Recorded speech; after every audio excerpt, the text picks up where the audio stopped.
Yesus telah menunjukkan jalan yang paling radikal, yaitu Ia disiksa, menderita, lalu wafat di salib. Ia menunjukkan solidaritas dengan kita umat manusia. Bahwasanya sengsara dan penderitaan susah kita hindari di dunia ini. Namun bagi kita, Tuhan selalu ada bersama kita. Saudari-saudaraku yang terkasih, berjumpa kembali bersama saya Inspirasiku di Antara. Renungan harian Kamis 16 Februari, Pekan Biasa yang ke-6. Semoga kita bersama keluarga dan komunitas kita selalu dalam keadaan baik, tetap sehat, dan bersemangat. Marilah kita mengawali renungan kita dengan tanda kemenangan Kristus. Dalam nama Bapa dan Putra dan Roh Kudus. Amin. Allah Bapa yang Maha Setia, kami bersyukur karena Engkau telah memperbarui janji dalam diri Yesus Putra-Mu. Semoga kami berpegang teguh pada kehendak-Mu dalam hidup kami sehari-hari. Dengan pengantaraan Yesus Kristus Putra-Mu Tuhan kami, yang bersama dengan Dikau dalam persatuan Roh Kudus, hidup dan berkuasa Allah sepanjang segala masa. Amin. Dalam nama Bapa dan Putra dan Roh Kudus. Amin. Inspirasi kita hari ini dari Injil Suci menurut Markus bab 8 ayat 27 sampai 33. Marilah kita siapkan kitab suci kita masing-masing. Kita akan membaca bersama-sama lalu merenungkannya. Pada suatu hari, Yesus bersama murid-muridnya pergi ke kampung-kampung di sekitar Kaisaria Filipi. Di tengah jalan ia bertanya kepada murid-muridnya, "Kata orang, siapakah aku ini?" Para murid menjawab, "Ada yang mengatakan Yohanes Pembaptis. Ada juga yang mengatakan Elia. Ada pula yang mengatakan seorang dari para nabi." Yesus bertanya lagi kepada mereka, "Tetapi menurut kamu, siapakah aku ini?" Maka Petrus menjawab, "Engkaulah Mesias." Dan Yesus melarang mereka dengan keras supaya jangan memberitahukan kepada siapapun tentang Dia.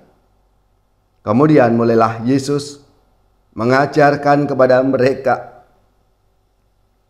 bahwa Anak Manusia harus menanggung banyak penderitaan. Ia akan ditolak oleh para tua-tua, imam-imam kepala dan ahli-ahli Taurat, lalu dibunuh dan bangkit sesudah 3 hari. Hal ini dikatakannya dengan terus terang. Tetapi Petrus menarik Yesus ke samping dan menegurnya. Maka berpalinglah Yesus, dan sambil memandang murid-muridnya, ia memarahi Petrus. Katanya, "Enyahlah iblis, sebab engkau bukan memikirkan apa yang dipikirkan Allah, melainkan apa yang dipikirkan manusia." Demikianlah sabda Tuhan. Terpujilah Kristus.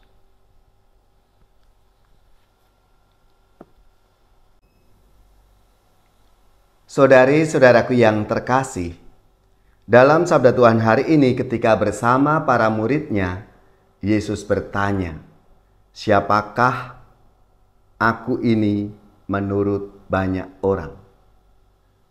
Lalu para murid menyebutkan siapa saja pandangan orang-orang tentang Yesus.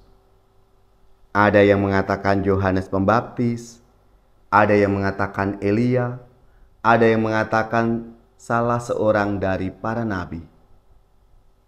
Kemudian, dengan pertanyaan yang mendalam, Yesus bertanya kepada para muridnya, Apa katamu?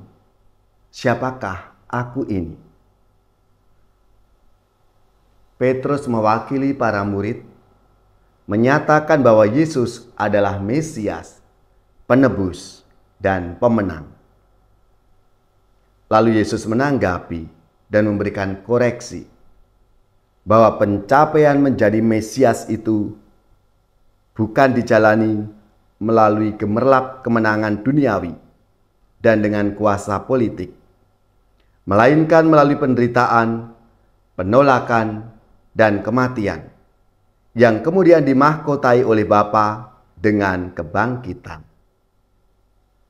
Sengsara dan kematian mempunyai nilai penyelamatan karena menyadarkan manusia akan ketidakmampuan diri serta kebutuhan manusia akan Allah, sehingga kita terbuka kepada kehendak dan rahmat Allah.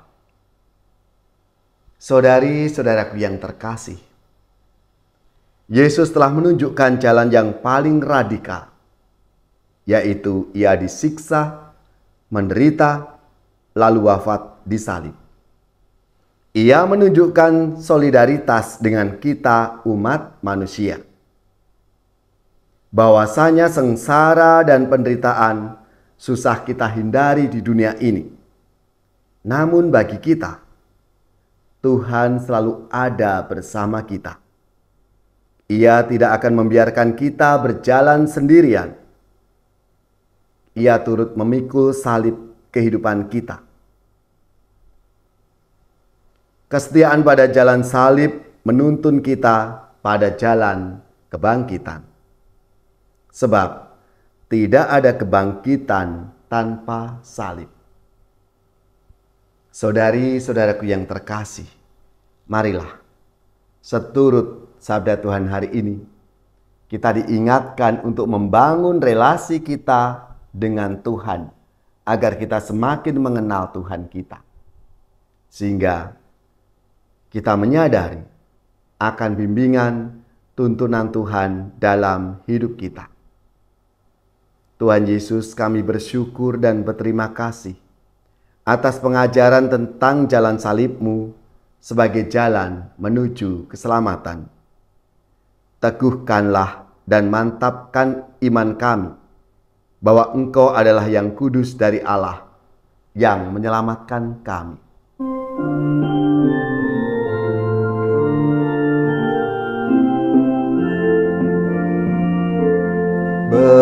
Bermadalah kita meluhurkan Tuhan, sorakan haleluya. Pujilah martirnya yang gagah perkasa, sorakan haleluya. Direlakannya jiwa raganya demi imannya yang kudus. Berjayalah kini engkau dalam surga, sorakan haleluya. Mendapat ganjaran mahkota abadi, sorakan haleluya. Mohonkan kami rahmat ilahi setia pada Sang Raja.